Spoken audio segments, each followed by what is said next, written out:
হচ্ছে রাগ হওয়াটাই স্বাভাবিক, এটা অস্বাভাবিক কিছু না। যদি আমার রাগ না হতো সেটা ছিল অস্বাভাবিক, হয়তো আমার ব্রেনে কোনো সমস্যা থাকতো যে পাগল রাগ করছে না কেন, আদারওয়াইজ কোনো রকম কোনো প্রবলেম মানুষ ফিল করতো। তো রাগ হওয়াটাই স্বাভাবিক, একটা এমন একটা উদ্ভব। ও মাই গড, শবনম বুবলির দ্বিতীয় বাচ্চা ইস্যুতে মেগাস্টার শাকিব খানের বেশ কিছু বলা কথোপকথনে এই মুহূর্তে গণমাধ্যম পাড়ায় যেন আলোচনার ঝড় উঠে গেছে।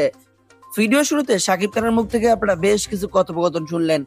আপনারা হয়তো ইতিমধ্যে অবগত আছেন, গত 11 মে কন্যা সন্তান জন্ম দিয়েছেন শবনম বুবলি। আর এই বাচ্চাকে ঘিরে নানান প্রশ্ন, নানান উত্তেজনা, নানা রকম আলোচনা সোশ্যাল মিডিয়ায় ঘুরপাক খাচ্ছে সবসময়। বিষয়টা নিয়ে একমাত্র ইস্যুর কারণ এই বাচ্চা বাবা আদৌ শাকিব খান কিনা। কারণ 5 মাস পার হয়ে গেছে, এখন পর্যন্ত সেভাবে কোনো কথা বা ক্লিয়ার করেননি তিনি। হঠাৎ করে তিনি একটা পোস্টের মাধ্যমে জানান দিয়েছেন শবনম বুবলি কন্যা সন্তানের মা হয়েছে এবং সেই কন্যা সন্তানের বাবা শাকিব খান। সেখানে শাকিব খান ট্যাগ করলো, আজ পর্যন্ত সেই ট্যাগটা শাকিব খান অ্যাপ্রুভ করেনি।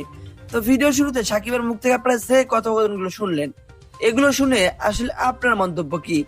শবনম বুবলির দ্বিতীয় বাচ্চার বাবা আদৌ কি শাকিব খান নাকি ভিন্ন কেউ? আপনি অবশ্যই আপনার গুরুত্বপূর্ণ মন্তব্য ভিডিওর কমেন্টে জানান। যে অ্যাটলিস্ট একটা জিনিস তো খুব ভালো হয়েছে, যে অ্যাটলিস্ট আজকে সমস্ত জায়গায়, সমস্ত প্রেস, সমস্ত টিভি চ্যানেল, সব জায়গার একটা মানে hot news and hit news ছিল হচ্ছে এই বিষয়টা। অ্যান্ড দেন আমার ছেলের এন্ট্রি হয়তো সবার আশীর্বাদ দিয়ে হোক আর না হোক, সবার দোয়া দিয়ে হোক আর না হোক, আমার মতো করে প্রোগ্রাম করে না করতে পারলেও সব জায়গায় কিন্তু আজকে খুব মেন নিউজের মধ্যেই ছিল, ফ্রন্ট লাইনেই ছিল। দ্যাট মিনস সুপারস্টারের ছেলের তো সুপারস্টারের মতো এন্ট্রি হলো।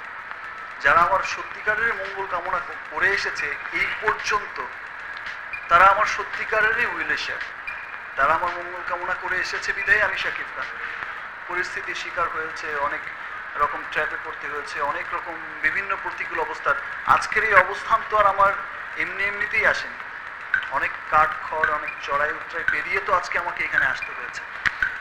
আবার আজকে থেকে এখন এই লাস্ট 1 ইয়ার থেকে যে আবার ক্যারিয়ারের একটা যে নতুন চেঞ্জ এসেছে, নতুন একটা উদ্যমে চলছে, শাকিব খান চলছে মানে পুরো বাংলাদেশের ইন্ডাস্ট্রিকে নিয়ে চলছে। ফাইন, তো এটা কিন্তু অনেক ক্ষেত্রে ঈর্ষণীয় একটা বিষয়।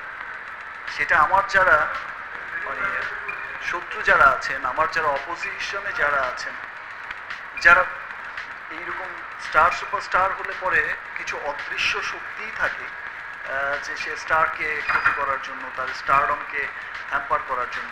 তো সেই রকম অদৃশ্য শক্তিদেরই হচ্ছে একটা ট্র্যাপ করছিলেন, সে একটা ট্র্যাপ পেয়ে গেছে।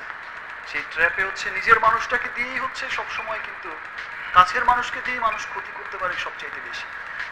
সো কাছের মানুষটা যে এত রকম এত মানে বুঝে না বুঝে যে এমন একটা ট্র্যাপে পড়ে গেল, পা দিল, আজকে এরকম অবস্থা হলো।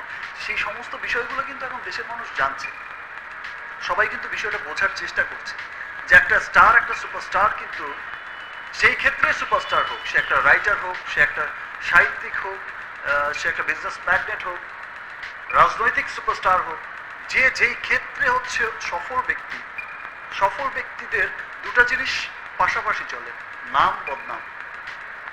সে অলওয়েজ দুটা জিনিস ক্যারি করে চলে, নাম এবং বদনাম। তো সেটা কিন্তু মানুষ এখন বুঝতে পারছে। আজকে আমার ক্যারিয়ার শেষ হয়ে গেলে কি হবে? আমি আর সিনেমা করবো না, আমি চলে যাবো ট্রেড থেকে, আমি অন্য প্রফেশনে যাবো, অন্য কিছু করবো, অন্য বিজনেস করবো, বা দেশে থাকবো বা দেশে থাকবো না। আমার কি হবে? আমার কিছু হলো? আজকে টোটাল চলচ্চিত্রের একটা শূন্যতা তৈরি হতো আবার।